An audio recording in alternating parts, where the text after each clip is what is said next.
प्राचीन समय की बात है।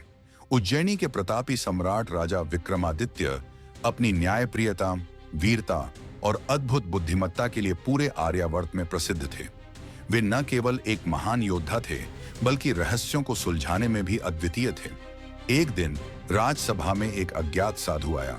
उसके नेत्र तेजस्वी थे और वह रहस्यमय स्वर में बोला, महामहिम विक्रम, यदि आप वास्तव में वीर और बुद्धिमान हैं तो इस निमंत्रण को स्वीकार करें। दूर दक्षिण में एक अनंत भूल भुलैया है, जिसके अंदर छुपा है अपार खजाना और एक भयंकर रहस्य। परंतु अब तक जो भी वहां गया कभी लौटकर नहीं आया। राजा विक्रमादित्य को चुनौती स्वीकार करना स्वाभाविक था। वे अपने सबसे विश्वस्त मंत्री अमात्य भट्ट और एक कुशल सेनापति वीरभद्र के साथ अनंत भूल भुलैया की यात्रा पर निकल पड़े। जब राजा अपनी सेना के साथ उस भूल भुलैया के पास पहुंचे तो वे चकित रह गए। यह कोई साधारण भूल भुलैया नहीं थी। इसकी ऊंची दीवारें किसी जादुई पत्थर से बनी थीं, जो समय समय पर रंग बदलती थीं। वहां प्रवेश करने के 4 द्वार थे और प्रत्येक द्वार पर एक शिलालेख था। साहसी जाओ, पर लौटने की आशा मत रखो। धन चाहोगे तो जीवन त्यागना होगा। ज्ञान के पथ पर बढ़ो, पर भ्रम में न फंसो। जो स्वयं को जानता है वही बाहर निकलेगा।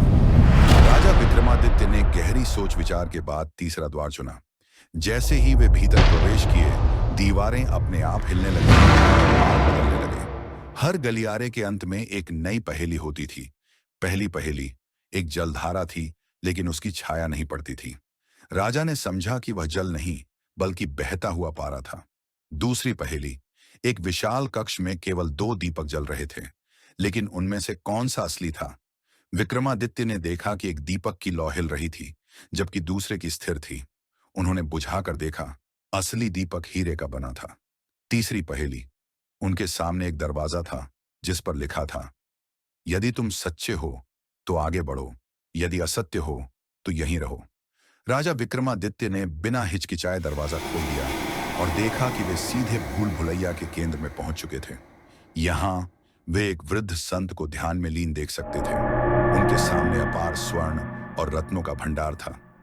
संत ने आंखें खोली और मुस्कुराते हुए बोले, विक्रम, यह खजाना केवल सोना चांदी नहीं, बल्कि ज्ञान का खजाना है। जो लोभ में पड़ता है वह यहाँ हमेशा के लिए फंस जाता है, लेकिन जिसने सत्य को जाना वही बाहर जा सकता है। राजा विक्रमादित्य ने उत्तर दिया, संतवर, मेरे लिए सबसे बड़ा खजाना मेरा ज्ञान और मेरी प्रजा का सुख है। मुझे इन रत्नों की लालसा नहीं, मैं बस इस भूल भुलैया का रहस्य समझना चाहता था। संत ने प्रसन्न होकर उन्हें एक अद्भुत ग्रंथ दिया, जिसमें अनगिनत रहस्य और भविष्य के ज्ञान की बातें थीं। जैसे ही राजा ने ग्रंथ हाथ में लिया, पूरा भूल भुलैया अचानक मिटने लगा और वे स्वयं को बाहर के मैदान में खड़े पाए। राजा विक्रमादित्य सफलतापूर्वक इस रहस्य से बाहर निकल आए।